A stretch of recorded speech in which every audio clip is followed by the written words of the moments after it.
ဟိုတယ်အောင်မန်းပြိုသွားတာသူတွေအများကြီးရှိမှတင်တယ်နော်ဟောဘယ်လိုလောက်ကြမလို့ဟာငလင်းလောက်တာငလင်းတအားချမ်းတယ်ဟိုတယ်အောင်မန်းပြိုသွားပါပြီဒီထဲမှာလူတွေအများကြီးပိတ်မိနေတယ်ဟိုတယ်အောင်မန်းပြိုသွားတယ်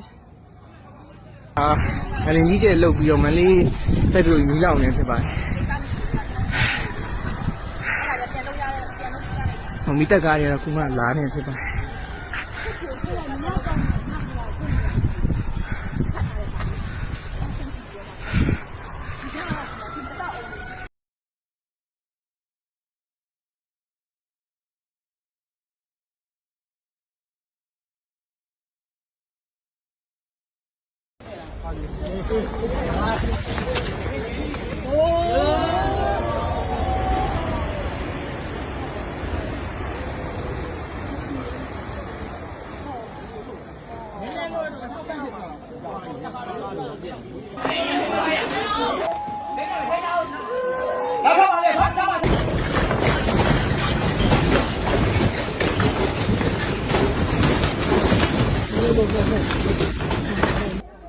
الله أكبر